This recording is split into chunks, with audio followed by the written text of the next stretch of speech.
But you're not accusing anyone of na binulsa niya. Well, sa circular naman po, merong presumption na tinatawag kapag hindi nakapag-liquidate na maayos yung agency. Which is Yes, presumption of misuse or misappropriation. Yes, and that's a disputable presumption, right?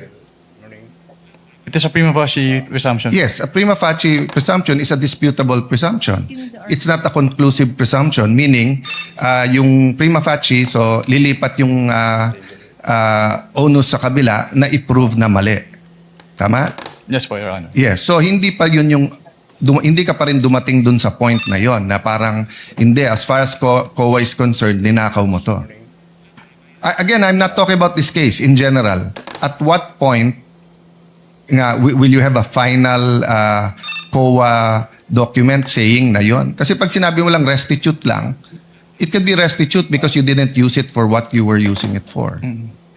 Based on the rules of COA po, since di ba i-appeal po pwede bang i-appeal yung ND, at kapag naglabas si commission proper ng decision at hindi po nag-comply si agency dun sa decision, then pwede nang i-endorse with the ombudsman yung case for the filing of criminal Kindly wind up, charges. Senator John So Cayetano.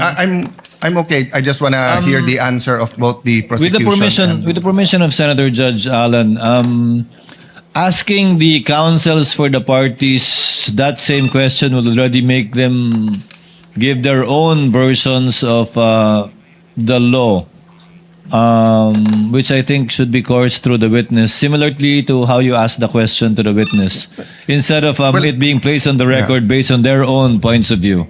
Well, anyway, we will have 2 more COA witnesses, but I think Yes. to all of us who are neutral, that's the big question. At what line does it cross between nagkamali lang yung isang public official sa liquidate and at what point is it criminal? And I just wanted to give, but if that's the I would be decision of the- clarifying that too during my second round. Then I will leave it up to you, Mr. Presiding Officer. I apologize, the prosecution and the defense, you will not have a chance to answer that. But during the time of the presiding officer, you will be able to. Or maybe even in the summation at the end.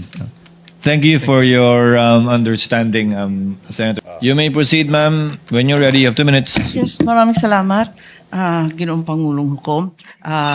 Itutuloy ko lang yung tinatanong ko kanina dahil may nabanggit kayo ng presumption of misappropriation. Tama ba? For personal use.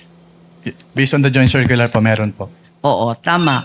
Pagkatapos nun, tinitingnan ko yung joint circular at maliwanag that the presumption for misappropriation arises against the accountable officer. Diba? Yes, Against the accountable officer. Sino ang accountable officer? Maliwanag naman yung joint circular. Sa 3.1, sabi, yung officer whose duties permit or require possession of government funds. Hindi ba? Based on the joint circular po, may ganyang provision. Oo. So yung SDO talaga, yung Special Disbursing Officer has the possession, the custody. Tama yun, di ba? Yes po. O kung ganon, if the presumption na personal use, ayon sa 8.3 ng Joint Circular, failure of the accountable officer to liquidate any public funds is tantamount na nga to that presumption. Hindi Yes, po po. ba? Yes, So, ang tanong dito, sino ang accountable officer dito sa sitwasyon na to? Kasi ang liwaliwanag na hindi naman si Vice President ang payee. Hindi naman sinasabi na nasa kanya yung pera. Ang liwanag sa inyong joint circular that the Special Disbursing Officer is the one who was designated by the head of agency to have custody, di ba? And in the case of the OVP, si Acosta yon. In the case of DepEd, hindi ba si Fajarda yon? That is not entirely correct po, Your Honor. Because under the joint circular, it shall be the responsibility of the head of the agency first to approve yung cash advance. Pangalawa, to Oo nga. oversee yung agency-wide utilization. Pangatlo, to ensure compliance with the joint Unresponsive circular. po. And also po, inattest din po ni OBP yung Unresponsive po. Ang tinatanong ko lang, hindi ba yung designated, yung SDO, si Fajarda lang at si Acosta, hindi si VP, hindi siya yung payee eh. Ang liwaliwanag. pero ang sinabi niyo po kanina yung accountable officer. Kaya nga, so yung accountable officer, yung SDO, nasa JCD Hindi lang yan po si SDO po yung accountable Hindi, officer, or. Your Honor. Ang sabi doon, head of agency or person designated. Oo, ang liwanag sa definition ng joint circular. Mag-yes or no ka lang. Kanina ka pa, inaaway mo ko lagi. Sorry po, Your Honor. But hindi po ako pwedeng mag-answer categorically since yun nga po yung provision But it's nung- categorical. na yes or Why don't either you go yes back or to your either joint no po. circular? Yun po. Kapag sinabi po kasing Doon categorical, sa it's either yes definition, po ang or- liwaliwanag, SDO kapag na-designate ng head of office, di ba? But hindi po kasi doon na nalilimit lang yung term na accountable officer kasi may other provisions na applicable pa din po with respect to the term accountable officer. Asan? Kasi napakaliwanag doon sa definitions at napakaliwanag sa 8.3 ng joint circular. Yun nga po yung na-mention ko kanina. Interpretation na ninyo yun. Ah, hindi Pinapalawak po. ninyo na andun eh. Head of office, Hindi head po of agency, or designated. Hindi po, Your Honor.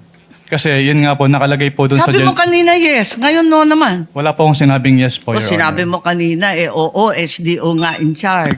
Sinabi ko lang po kung ano yung...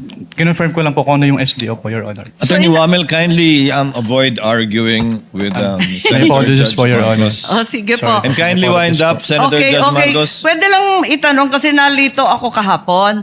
Kahapon sinabi mo na si VP Sara lang ang first and only vice president that you audited na may confidential funds. Hindi ba? Sinabi mo yun, di ba? Yes po, Your Honor.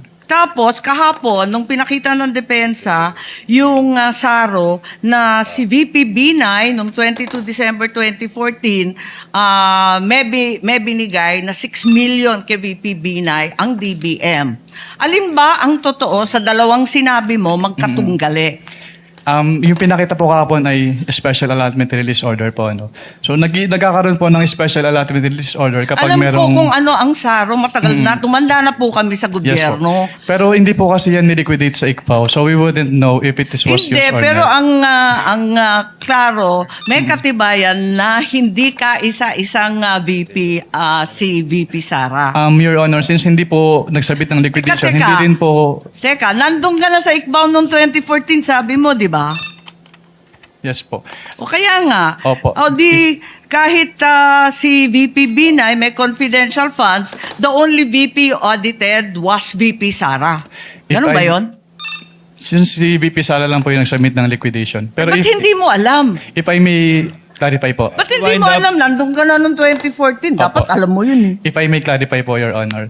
Since wala pong budget dun sa JA as to confidential fund at hindi naman po nag-liquidate si BPB9 nung kanilang confidential fund. So hindi pa namin alam kung ginamit at hindi na po nakarating sa Hindi, COA ang yung tanong, SARO po. nabigyan ng confidential funds, humingi at nabigyan. May SARO eh.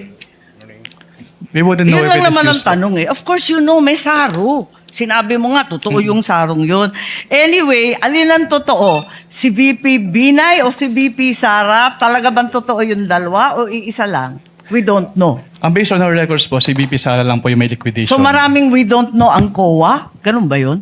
Based on our records po, si BP Sala lang po yung nag-liquidate nung confidential fund. Eh, may record nga ng SARO. Maraming salamat. Kindly wind up. Presiding Judge. Thank you, Senator Judge Marcos.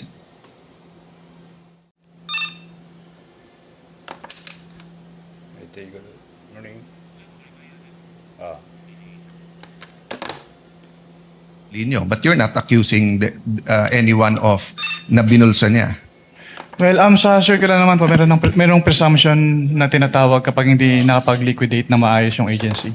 Which is Yes, presumption of misuse or misappropriation. Yes, and that's a disputable presumption, right? It is a prima facie presumption. Yes, a prima facie presumption is a disputable presumption.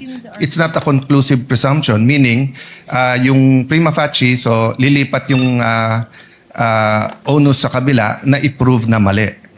Tama? Yes po, Your Honor. Yes, so hindi pa yun yung hindi ka pa rin dumating dun sa point na yon na parang hindi, as far as COA is concerned, ninakaw mo to.